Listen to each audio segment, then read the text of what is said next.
se llama UP, UP.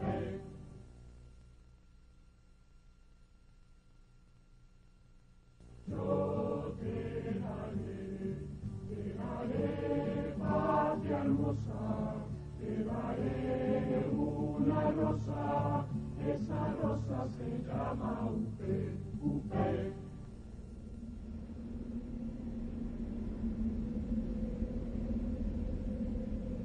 El olvido entierra rostros y voces, pero solo la palabra logra traer de vuelta a los ausentes y a los silenciados. Nuestro programa de hoy es un registro vivo de aquellas personas que sufrieron la persecución por pensar diferente, por estar en orillas políticas opuestas y por tener creencias diferentes, y casi llevadas al exterminio. Es la historia del movimiento político Unión Patriótica.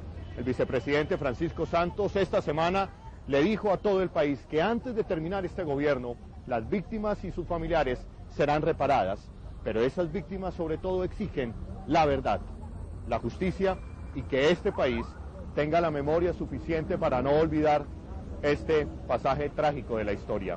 Ese es nuestro tema de hoy en Contravía. Bienvenidos. La Unión Patriótica surge en mayo de 1985, producto de los acuerdos de cese al fuego, tregua y paz firmados entre el gobierno de Belisario Betancur y las FARC. Estos acuerdos permitían que hicieran parte de la Unión Patriótica comandantes guerrilleros o guerrilleros rasos, pero también se iba a convertir en un frente amplio, convergente, donde no solamente hicieran parte de él comunistas, sino también líderes democráticos, sociales, líderes indígenas, estudiantes.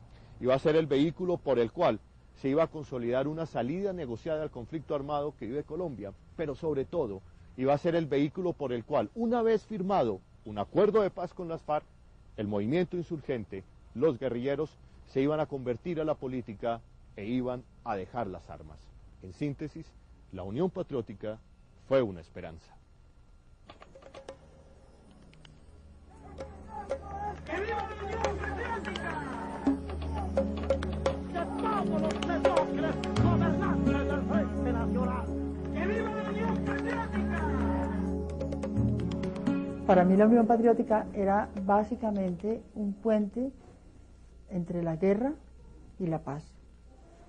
Digamos, era el movimiento político que hubiera podido, como ningún otro, acortar el tiempo de la guerra.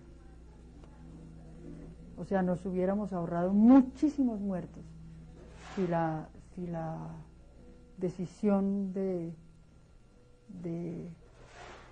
si la decisión no hubiera sido acabar con un movimiento político completamente.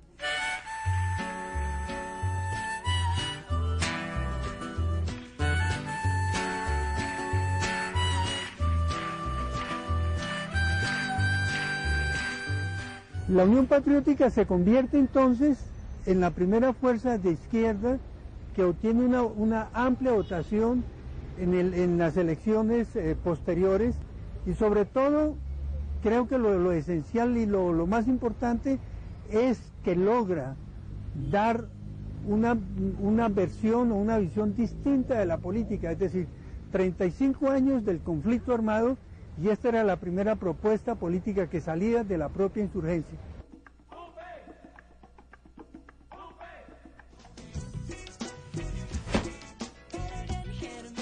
Contravía.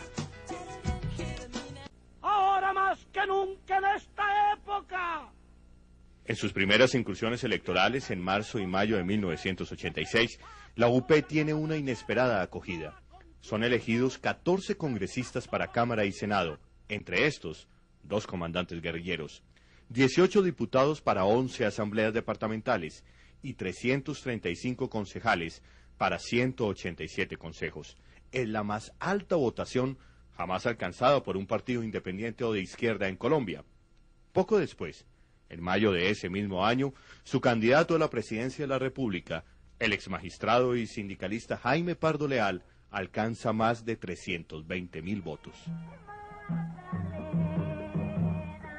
Y férreo seguidor de Turbay y Ayala y de todos los mediocres gobernantes del Frente Nacional por el sector liberal. La UP, o la UPES, como decían las mujeres campesinas que integraban el movimiento político, surgió con tanta fuerza en el escenario político que en las primeras elecciones logra senadores, diputados, representantes a la Cámara y concejales. Pero con la misma fuerza que irrumpe en el escenario político, con esa misma fuerza empieza a ser herida de muerte. Comienzan las amenazas, los asesinatos, los atentados, las desapariciones de sinnúmero de sus militantes. Y hoy, casi 20 años después de su nacimiento, se cuentan más de 3.000 miembros asesinados de la Unión Patriótica. La pesadilla comienza como en 1987. O sea, antes de 1987 ya había empezado la guerra sucia, de manera selectiva, pero más en la periferia y en las regiones. Pero ya pues así como las garras contra todo el movimiento empiezan en 1987, es cuando apareció por primera vez una lista nacional de 34 personas y empezaron las amenazas, los sufragios, toda esa especie de subcultura macabra del acoso sobre la vida de la gente que piense distinto.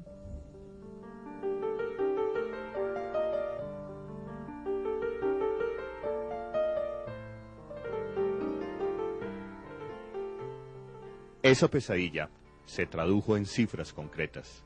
Entre 1985 y 1988 se cometen aproximadamente 630 homicidios contra personas del movimiento político. Solo a finales de 1986, primer año electoral de la UP, ya han sido asesinados 3 de sus dirigentes elegidos al Congreso de la República, un diputado y 11 concejales en el Meta, un magistrado en Santander, 61 dirigentes y activistas de juntas patrióticas, 69 militantes de base, 24 guerrilleros en tregua y 34 simpatizantes. Y lo de Bernardo, tremendo. Lo de Bernardo, lo de Leonardo Posada. O sea, ellos eran como amigos de rumba, ¿no? También. Hubo una época que nos reuníamos solo los amenazados, entonces eso era la mesa de centro llena de revólveres, de metralletas, de chalecos. No, terrible. Muy doloroso, sobre todo para nuestros hijos. En primer lugar, la integración del Magdalena Medio, que es una de las zonas más olvidadas del país.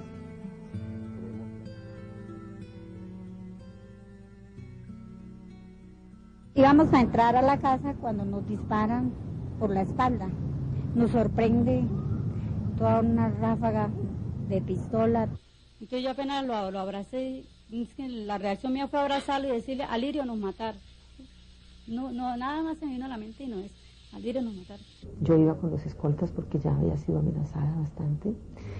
Los escoltas le dicen a la moto que se abra, luego más adelante la moto se acerca, ellos sacan sus brazaletes del DAS. Cuando yo me monté en el taxi, yo vi una moto que venía en contravía y alcancé a ver un tipo que se metió la mano acá. En un sitio donde yo volteé hacia otro lado, inmediatamente se apareció un carro. Y ahí empezó la balacera. Afortunadamente para mí no me pasó mayor cosa. Entonces, pues me tiré al piso del carro y de pronto fue que oí la voz del escolta y logró desarmar a los 2 tipos que venían en la moto. Eran del F2 o de no sé qué cosa, también del gobierno, o por lo menos tenían esos papeles. Y a mi esposo lo cogió un tiro y le dañó las arterias del corazón, y a mí me cogió una bala la pierna derecha, hacia la raíz del cuadril. Y mi esposo murió en ese atentado. Y yo quedé herida. El tiro se entró por el hombro, perforando el pulmón e incrustándose en el canal medular.